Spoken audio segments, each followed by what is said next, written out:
Olá, estamos iniciando mais um painel do Movimento 2022, o Brasil que Queremos. Nesse programa, vamos abordar a implantação de um novo modelo de ensino conhecido como Comunidade de Aprendizagem, que será implantado no início de 2018 no Distrito Federal, na cidade satélite do Paranoá. Na frente desse projeto está o educador José Pacheco, fundador da Escola da Ponte, no Distrito do Porto, em Portugal.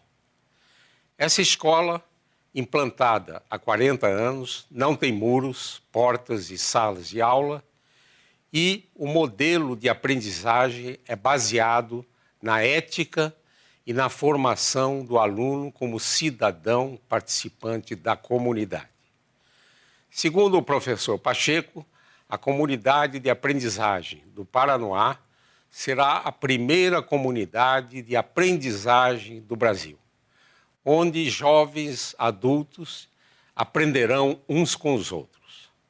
É uma proposta educacional que buscará promover aprendizagens significativas por meio da atuação na comunidade e do respeito aos princípios e valores construídos coletivamente.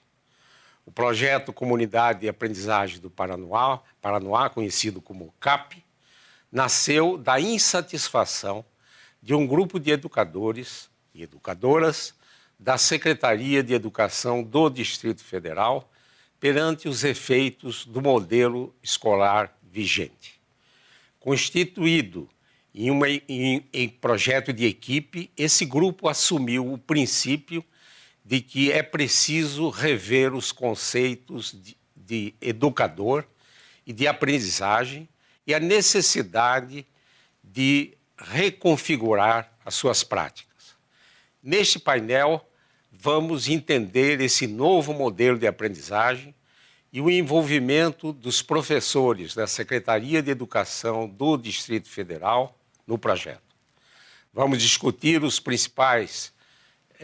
princípios do projeto e conhecer as inovações pedagógicas visando uma melhor aprendizagem e a promoção de valores e virtudes. Vamos também saber como a Universidade de Brasília poderá ser uma importante parceira desse projeto que pretende introduzir um novo paradigma na educação de jovens no Distrito Federal, no Brasil e no mundo. Para participar desse painel, convidamos as professoras Renata Rezende e Diane Prestes, da Secretaria de Educação do Distrito Federal, e o professor Murilo Silva de Carvalho, da Universidade de Brasília. A professora Renata Rezende é pedagoga e mestre em História Social pela Universidade de São Paulo e vem atuando como professora efetiva da Secretaria de Educação desde 2014. E integra o coletivo de educadores responsáveis pela construção e implantação do projeto Comunidade de Aprendizagem do Paranoá. A professora Diane Prestes é pedagoga formada pela Universidade de Brasília e é educadora infantil da Secretaria de Educação, desde também 2014. É autora do livro A Escolarização da Brincadeira e também integra o coletivo de educadores responsável pela construção do projeto Comunidade de Aprendizagem do Paranoá. O professor Murilo de Camargo é bacharel em matemática pela Universidade de Brasília, mestre em engenharia de produção e doutor em engenharia elétrica pela Universidade Federal de Santa Catarina. Trabalhou na Universidade Federal da Bahia e na Secretaria de Ensino Superior do Ministério da Educação. Desde 2002 é professor da Universidade de Brasília, tendo sido decano de graduação e atua no Núcleo de Estudos do Futuro do Centro Avançado de Estudos Multidisciplinares, CEAM, onde atua na área de políticas públicas para a educação superior. Gostaria de agradecer a presença de nossas convidadas e do nosso convidado. A minha primeira indagação para as professoras Renata e Diane é no sentido de que elas possam relatar a experiência como professores da rede de ensino desde 2014 e contar como foram atraídas e decidiram participar da implantação desse projeto. E pediria primeiro a manifestação da professora Renata e depois da professora Diane. Bom, primeiro eu quero agradecer a oportunidade da gente estar aqui hoje, podendo divulgar esse projeto, né, que é um sonho, né, nosso, que a gente vem acalentando há muito tempo. Bom, como começou essa história, né? Eu já atuo como professora há mais de 10 anos, atuava na rede particular de ensino, e o modelo educacional proposto já não me agradava, no sentido de que a gente não vê, o que a gente menos vê ali é aprendizagem, né? A partir do momento que eu ingressei na Secretaria de Educação, isso fica latente, gritante. Essa insatisfação, ela se manifesta em função da gente não ver aprendizagem, a gente vê muita violência, a gente vê evasão, né? E a gente vê o quanto a escola se distancia dos educandos, o quanto aquilo não faz sentido para eles. Então, eu ingressei numa escola no Paranoá, já sabendo que ali estava começando a ser gerado um projeto orientado pelo professor Pacheco. Era um projeto do IBICT, e a gente começou a tentar implementar esse processo de transformação ali naquela escola. Isso em 2014. O processo caminhou bem, mas fazer transformação em escola é um processo muito difícil. Os professores estão muito agarrados a esse modelo que vem lá desde o século XIX. Pouco se acredita, né, que se possa fazer diferente. Então, quando você propõe, há muita resistência, às vezes por conta da equipe gestora ou por conta dos seus colegas. Os professores estão muito acostumados a fazer dessa forma. E se há problemas, o problema é do aluno, o problema não é meu, professor. Não é dessa metodologia que, né, veio desde o século XIX. Então, a gente, depois de um tempo ali tentando, a gente resolveu que seria melhor a gente procurar um outro espaço para construir esse sonho de poder implementar uma prática pedagógica diferente. E aí a gente levou uma proposta, na época regional de ensino do Paranoá, fomos acolhidas pelo diretor da regional e levamos depois essa proposta para o secretário de Educação, para o Júlio Gregório. Com o apoio do professor Pacheco, eles acolheram a proposta, a secretaria vem dando apoio ao projeto,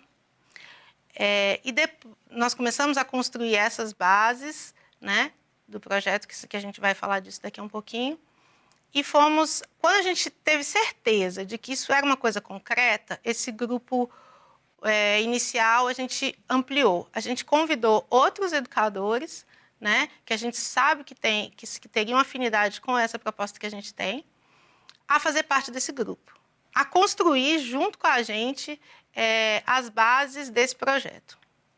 E aí nós demos origem a esse grupo que a gente tem hoje, né, um coletivo de 23 educadores, que vem agora mais intensamente trabalhando desde o começo do ano para a gente conseguir que essa escola seja inaugurada no mais tardar em março do ano que vem, né? Então, é uma trajetória de muita resistência, de muita luta, de muita formação, de muito estudo que a gente tem feito ao longo desse processo.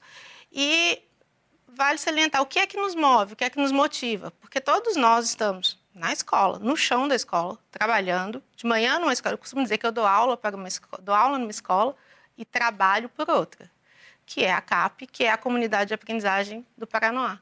Então, a gente dá aula nas nossas escolas, a gente se frustra todo o tempo, né? É aquele embate constante. E aí depois a gente se reúne para poder construir, para poder pensar aquilo que a gente acredita, essa escola dos nossos sonhos. É isso que nos motiva, né? A possibilidade desse fazer diferente. Porque senão a gente acaba tendo o destino da maioria dos educadores da Secretaria de Educação, que é adoecer, né? Quando o nosso saudoso Rubem Alves visitou a Escola da Ponte, ele falou exatamente o que você falou.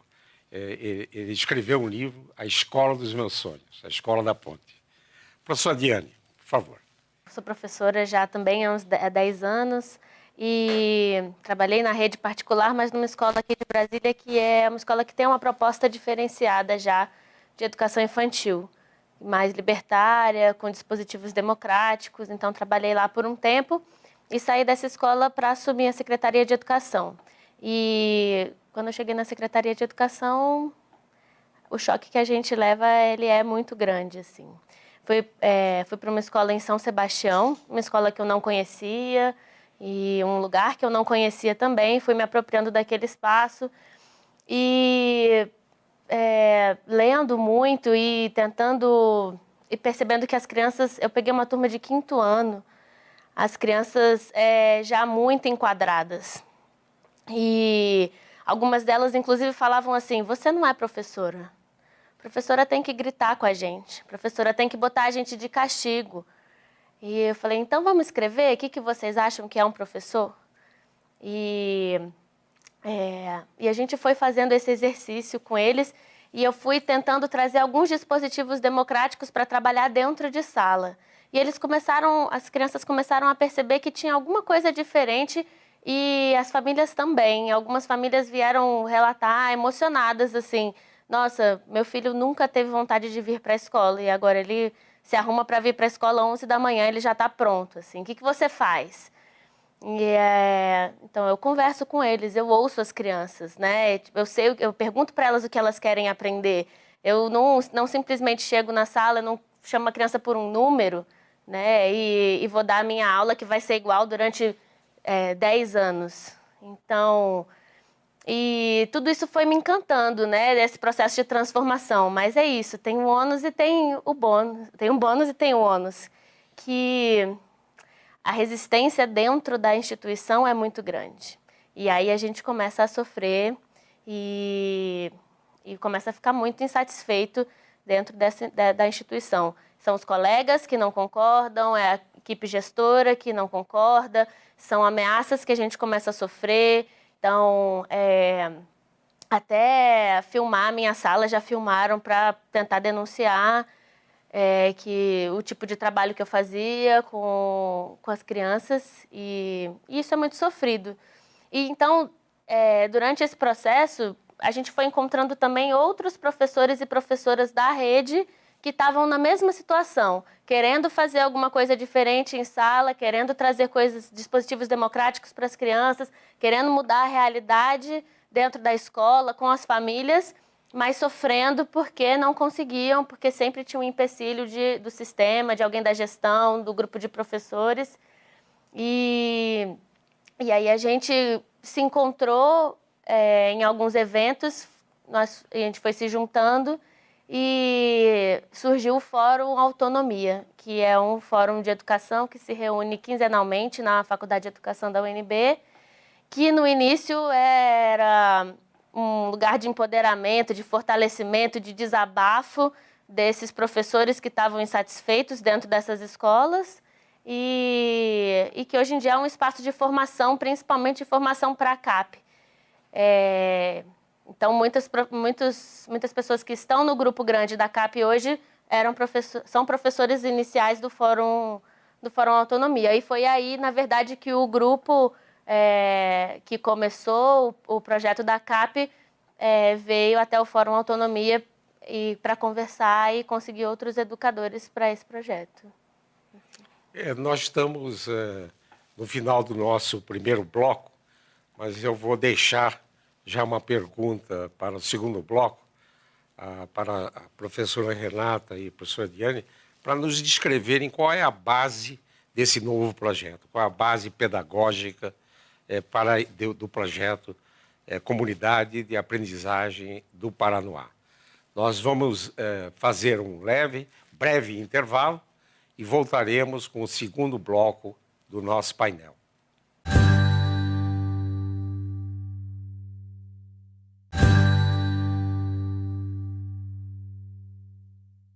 Voltamos para o segundo bloco do painel Educação do Futuro, a Comunidade de Aprendizagem do Paranoá.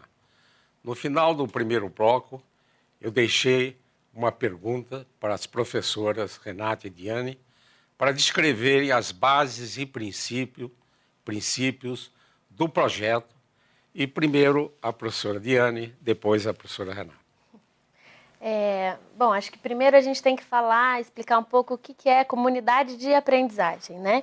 O que isso significa. Uma comunidade de aprendizagem não é uma escola dentro de uma comunidade, mas é a escola dentro da comunidade e a comunidade dentro da escola. Não existe barreiras, não existe muros, né? Existe um espaço físico onde vai ser chamado de escola, de comunidade de aprendizagem, mas é que extrapole esses muros, extrapole esse espaço e que consiga agir, os estudantes, as famílias consigam agir com o apoio, com a ajuda dessa comunidade de aprendizagem nos problemas diários, cotidianos que eles tiverem, assim. Então, não é um espaço físico para as famílias serem chamadas para ir para uma festa, para as famílias serem chamadas porque o estudante cometeu alguma violência com outro, mas é um espaço de aprendizagem, de encontro, de afetividade, de amorosidade, onde as pessoas consigam aprender. E assim, a gente fala, né, a escola talvez ela tenha na matrícula que ela vai atender crianças de 4 a 10 anos, mas a gente diz que a nossa escola será uma escola que vai atender crianças de 0 a 100 anos. Para que todos estejam incluídos, toda a comunidade se sinta pertencente a esse lugar. E aí, dentro disso, existem algumas formas que a gente, pensando juntos pedagogicamente, acredita, né? Uma delas é a questão dos projetos, de trabalhar com projetos individuais e projetos coletivos. Os coletivos, no sentido de que, assim, às vezes um grupo de estudantes, junto com um grupo de famílias, né, decide estudar sobre um assunto específico e esse assunto vai ser desenvolvido pelos estudantes em grupo, coletivamente. Talvez, algumas vezes, para agir dentro dessa comunidade, nós temos um problema muito grande na nossa comunidade com o lixo. Então, que projeto que a gente pode fazer, como é que a gente pode resolver esse problema e criar proposições reais. Não o que a escola hoje em dia faz, né? Que a gente tem um problema do lixo e a gente vai ver isso só no nosso livro didático. Tipo, eu moro do lado de um lixão e isso não tem nada a ver comigo. Eu preciso responder a pergunta do livro didático. Não, vamos agir diretamente dentro dessa comunidade, né? De forma concreta. E os projetos individuais, que são projetos de vida, que são sonhos, que interesses específicos de cada criança, né? E como é que isso vai ser desenvolvido? Com as tutorias. Os educadores, e aliás, todas as pessoas da escola vão ser educadores, né? Primeiro a gente precisa entender que qualquer sujeito dentro da escola é educador, porque estamos todos aprendendo o tempo inteiro durante toda a nossa vida.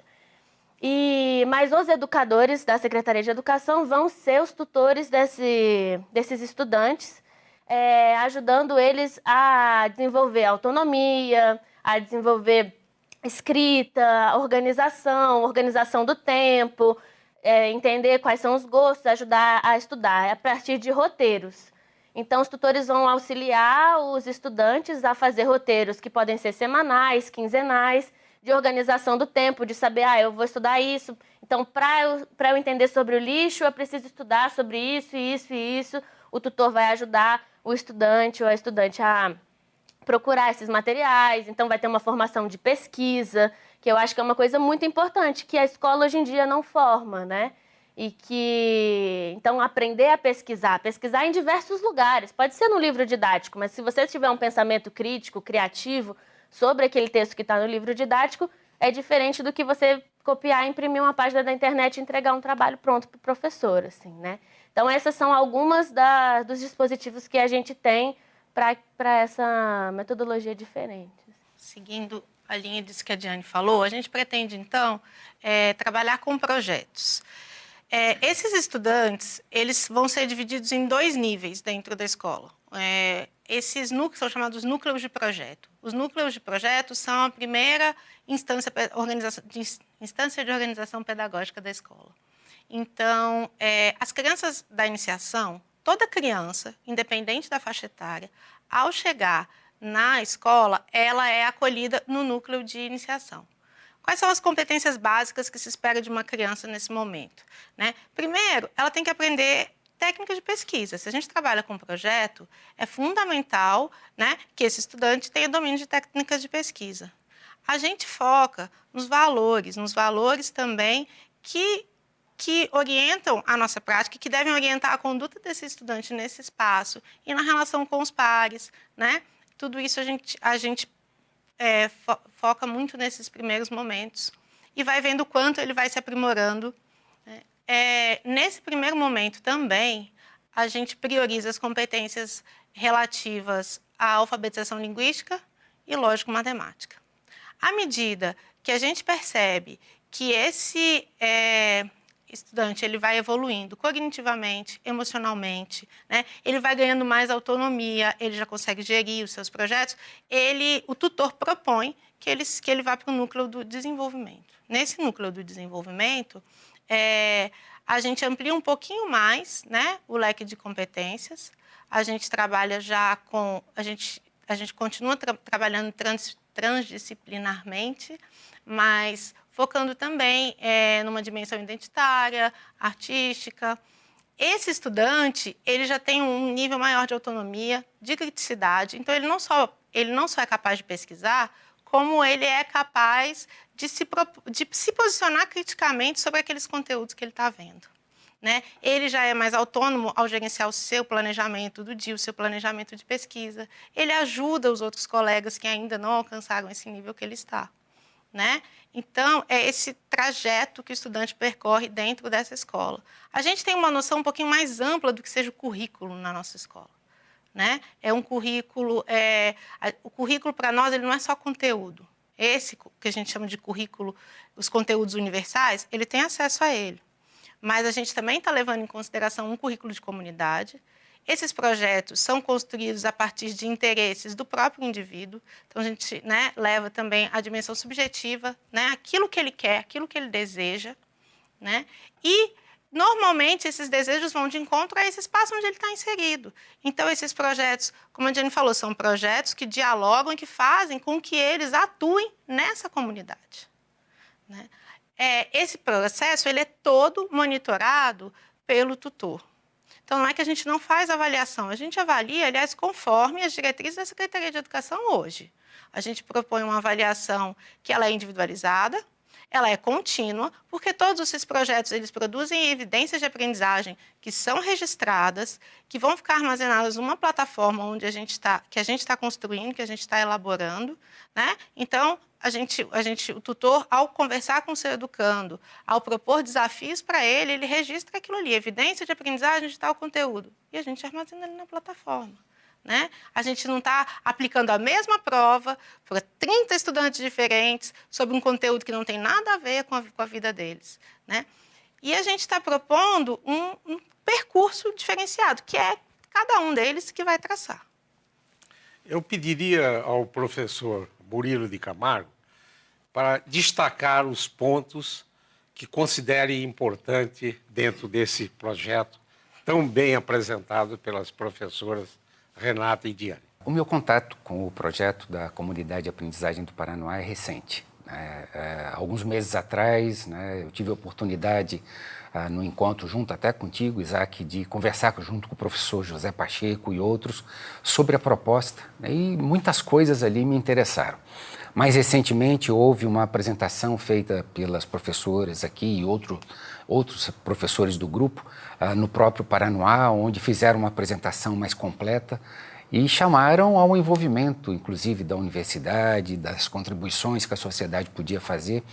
E eu quero dizer que eu fiquei completamente encantado pela proposta, né? Eu acho que quem escuta, quem tem a oportunidade de debater e quem viveu alguns problemas na educação, quem viveu a educação pública, olha para essa proposta e se reflete um pouco. Se olha e vê, olha, se eu tivesse tido uma possibilidade de educação que fosse um pouco disso, talvez eu me interessasse antes por alguma área de interesse, assim, de estudos. Então, eu vejo muitas questões que são importantes ali. Uma delas, né, é o desenvolvimento da autonomia do aprendizado, na qual, então, cada estudante ele tem a oportunidade de se desenvolver na sua velocidade própria, no seu ritmo, digamos ali, adequado. Então, um pouco dessa proposta é algo que me deixa muito sensibilizado, né?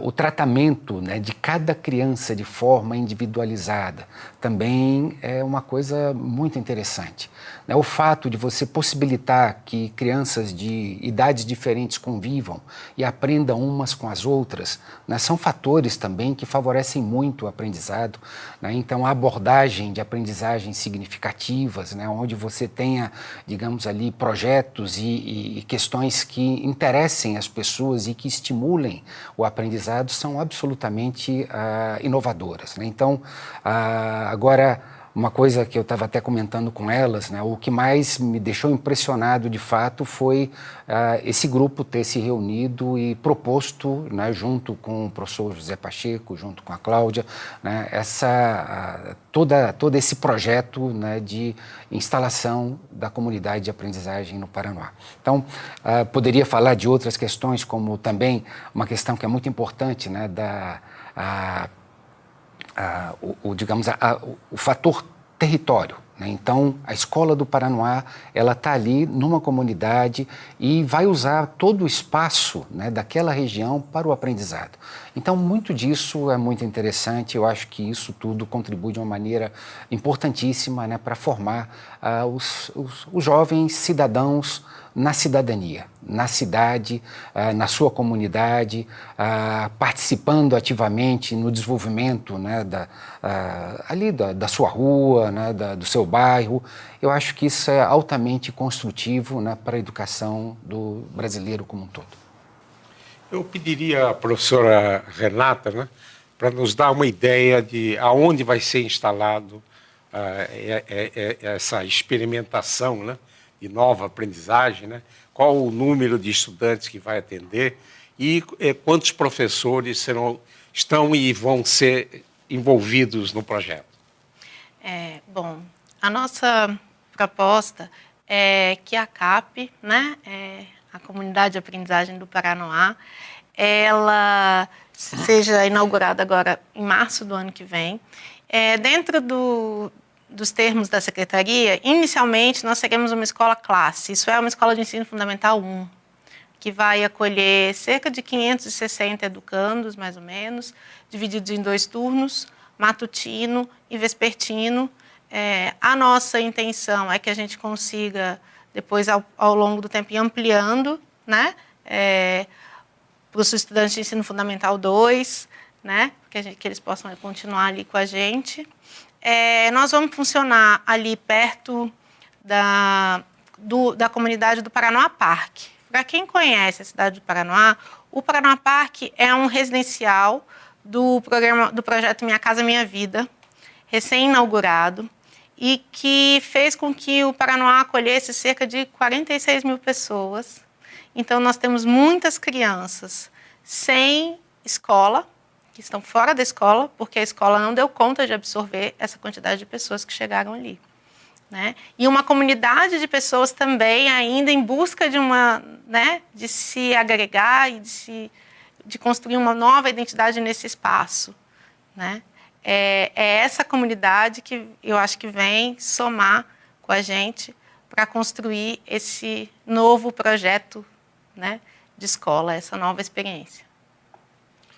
Estamos chegando ao final do nosso segundo bloco, mas eu pediria, nesse minuto final, que a professora Diane pudesse resumir as principais inovações do projeto. É... Bom, primeiro que é uma escola feita coletivamente. Não é uma escola que tem um dono, que tem um gestor que manda nessa escola, assim. A intenção é que seja uma escola coletiva, a partir de vários dispositivos democráticos, assembleias, participação na comunidade, participação com as famílias. E eu acho que outras coisas que são inovadoras dentro da escola é amorosidade, afetividade, aprendizagem significativa, olhar sensível aos estudantes e às famílias que estão ali, e que as crianças aprendam. Eu acho que isso é uma inovação. Aprendam e gostem de aprender. Muito bom. Nós vamos fazer um rápido intervalo e voltaremos com o terceiro bloco do painel Educação do Futuro, Comunidade de Aprendizagem do Paranoá.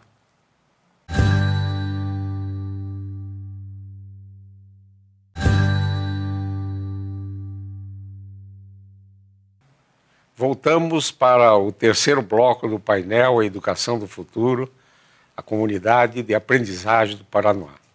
Professor Murilo, como é que a Universidade de Brasília poderá apoiar esse projeto? A universidade, ela atua em 3 grandes dimensões, da ensino, da pesquisa e da extensão, e eu creio que nessas 3 dimensões a universidade pode contribuir. Por exemplo, os nossos estudantes poderiam participar de projetos de extensão. Os estudantes da Universidade de Brasília, sejam dos bacharelados, das licenciaturas, dentro da CAP, né, participando de alguns projetos, digamos ali, de implementação de algumas propostas pedagógicas e até mesmo, né, para ter uma experiência dupla, a experiência, né, digamos ali, da vida da comunidade, digamos ali, da prática da docência.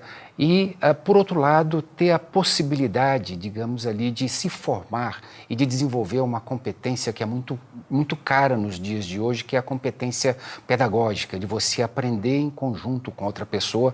E hoje em dia, no século XXI, na era do conhecimento, todo mundo vive aprendendo o tempo todo, então essa é uma competência muito cara e que é pouco desenvolvida em áreas da universidade que não lidam especificamente com a área pedagógica. Na área do ensino, creio que, eu acho que é uma coisa a ser debatida, a gente conversou um pouquinho, mas a universidade, em colaboração com os docentes da CAP, poderiam estruturar um curso de formação para os docentes, para que eles possam continuar evoluindo, para eles possam, digamos, aprender em conjunto características novas, até mesmo para formar outros professores, né, para participarem dessa proposta lá. E do ponto de vista da pesquisa, né, e olhando isso tudo de uma maneira muito inter e multidisciplinar, eu acho que a construção, né, digamos ali, de indicadores de aprendizagem, né, indicadores, digamos ali, de satisfação com o aprendizado, com a escola, né, indicadores de felicidade dos estudantes com a educação que recebem, alguns concretos, né, que poderiam ser construídos e auxiliariam muito nessa proposta, né, digamos ali, de uma escola nova, diferente, e que pudesse se descolar, talvez, desse padrão mais enquadrado, encaixotado, né, que a gente vive. Uma coisa também que eu gostaria de recuperar e destacar na proposta e no projeto da CAP é que esse projeto é completamente baseado em toda a legislação vigente.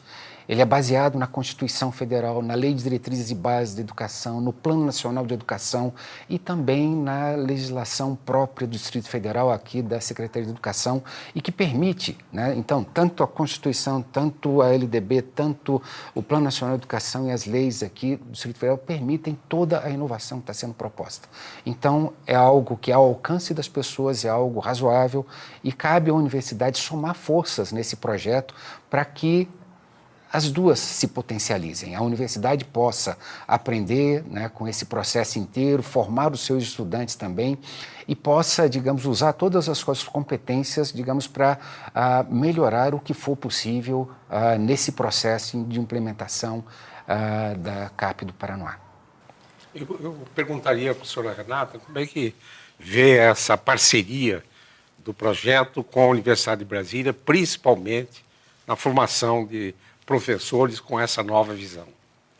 Eu acho que o que a gente está vivendo é uma experiência diferenciada, né, do que se tem na maioria das escolas, e há todo o nosso desejo de que a gente possa expandir isso que a gente tem vivenciado. Então, a questão da formação e da continuidade é fundamental, e para isso a gente precisa da parceria que a gente já tem alguns elos dentro da universidade, tanto na nossa própria formação, como para a gente poder multiplicar isso que a gente tem, que a gente está vivenciando já na CAP, né? Então, nesse sentido, essa parceria é fundamental. Eu perguntaria como a comunidade poderia participar na construção coletiva do projeto político-pedagógico da CAP. Professora Diane. Na verdade, a comunidade já está começando a participar do projeto de escola, do projeto da comunidade de aprendizagem.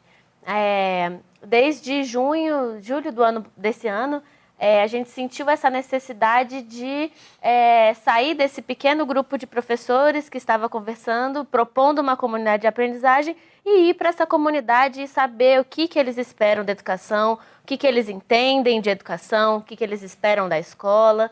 Então, a gente tem feito encontros semanais dentro da comunidade do Paranoá Parque.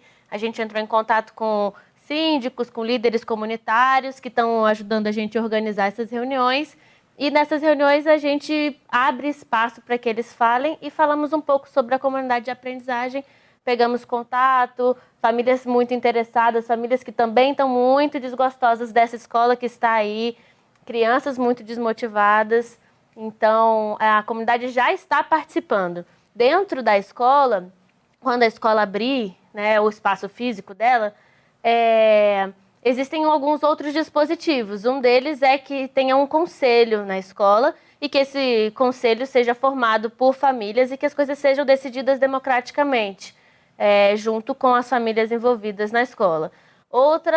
E que são todas coisas previstas na lei, e que as escolas públicas do DF valorizam muito pouco, né, a participação das famílias. Outra questão são as assembleias. Então, assembleias assembleias dos estudantes e também assembleias gerais com a participação das famílias, né? E a outra questão é o envolvimento pedagógico mesmo das famílias, da comunidade, no processo de aprendizagem das crianças. Então, uma família que pode ensinar as crianças a fazer alguma coisa que tem a ver com um projeto individual, ou uma família que pode receber as crianças dentro de um espaço do Paranoá para desenvolver um projeto, para fazer uma pesquisa, que isso seja natural, de que as famílias não se sintam expulsas da escola, porque hoje em dia o que acontece nas escolas fecha o portão, as crianças para dentro, famílias para fora, né? Então a ideia é que não haja portões e que esse espaço seja de livre acesso à comunidade, às famílias. Professor Murilo, vou lhe fazer uma indagação. Os professores universitários reclamam que os egressos do ensino básico estão cada vez mais despreparados para o ensino superior. E a indagação é no sentido se acredita que a CAP pode ser um elemento importante para conservar os atributos naturais, né, como a curiosidade, a criatividade, o pensamento crítico, e que são requisitos não só para a aprendizagem, mas para o comportamento pela vida toda. Isaac, eu sou professor de educação superior há 31 anos. Entrei na Universidade Federal de Santa Catarina em 1986, né, e de lá para cá... Bom, eu tenho sentido muito isso também. Ou seja, houve uma mudança, digamos ali, dos estudantes que ingressam na universidade. A universidade passou por um processo de democratização muito interessante, muito mais hoje próxima da sociedade que antes, mas que lida com a realidade da educação brasileira em geral. Os estudantes que entram na universidade, muitas vezes com um potencial fantástico, né, igual ou maior do que os outros que entravam, né, às vezes esbarram em problemas, às vezes de alguma deficiência formativa no passado, alguma questão que precisam superar. Agora, Essa questão ela tem levado na universidade a processos de abandono, de evasão, e tem sido, digamos, ali tratadas de uma forma ainda requer, digamos, estudo para a evolução nesse processo e ver como se superam esses problemas na universidade. Agora, uma proposta como essa, né, da CAP, eu tenho certeza, né, que faria ou traria estudantes, né, como você falou, a lista de qualidades que você definiu, né? Poxa, interessados, estudantes motivados, estudantes criativos, né? Estudantes engajados. E eu acho que muitas das propostas que foram, né, colocadas aqui, que a gente discutiu um pouco, preparam naturalmente o estudante para que ele possa continuar aprendendo, para que ele possa se engajar em estudos avançados, para que ele possa continuar aprendendo o resto da vida. Eu acho que isso é uma característica importante, né, desse século XXI, que todos nós, né, vamos aprender até o último dia de vida. Então a gente tem que saber fazer isso muito bem, e a CAP, nessa proposta, creio que ela tem, digamos, uma abordagem que favorece demais isso, e a universidade com certeza se beneficiaria demais, digamos, dos estudantes que saíssem de uma abordagem como essa. O movimento 2022, o Brasil Queremos, ele quer envolver os jovens na construção de caminhos para um Brasil melhor. Nós estamos nos encaminhando para o final do nosso painel, mas eu pediria para cada das nossas convidadas e nosso convidado, para, em 2 minutos, enviarem uma mensagem aos jovens que estão nos assistindo. Falar da CAP é falar de sonho, né? A CAP é um sonho dos educadores que estão nesse projeto. E quando a gente trabalha nesse tipo de prática, a gente convive com os sonhos dos nossos educandos, com os sonhos daquela comunidade, né? E eu acredito que a aprendizagem é a ponte que te conduz ao seu sonho. Então, o que eu diria é, não desista do sonho, não deixe a escola dizer se você é ou não é capaz de seguir, né, e de alcançar esse sonho. A aprendizagem pode ser prazerosa, ela deve ser. Se a sua vivência não foi essa, existem outros caminhos para se atingir o sonho. Não desista, se a escola diz que é assim, ou você não foi bem assim, né? Não desista do sonho. A gente está conseguindo realizar esse sonho para mim, é uma demonstração de que, né, não é pelos caminhos que a escola nos ensinou. É pela nossa força, pela nossa resiliência e outros valores que a gente aprende, que a gente vivencia nessa nova forma de aprendizagem. Professora Diana, sua mensagem.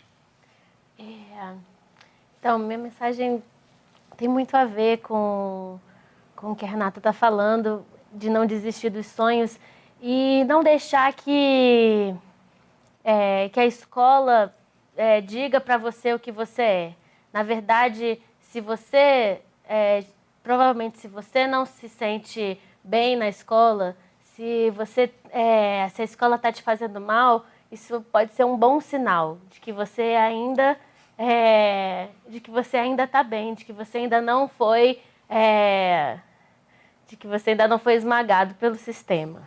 Então, assim, continue. Eu acho que a rebeldia ela é importante dentro desse processo. Nós da CAP, inclusive, somos rebeldes, né? E com muita resistência e muita luta, assim. Isso é muito importante. Professor Murilo. Depois da Renata e da Diane, só me resta dizer, né, aos jovens, acreditem na escola, porque tem gente muito boa querendo fazer uma escola fantástica para todos. E a educação emancipa, a educação liberta, né, e é importante aprender o tempo inteiro, porque nesse século XXI, no mundo que a gente vive, a gente vai precisar aprender o tempo inteiro. Então, acreditem na escola, né, invistam seu tempo na escola, que isso só vai fazer bem para vocês. Obrigado. Infelizmente, tem que terminar o painel. E eu gostaria de agradecer imensamente a presença dos nossos convidados, a professora Renata, professora Diane e professor Murilo. E vamos nos encontrar novamente em outra oportunidade.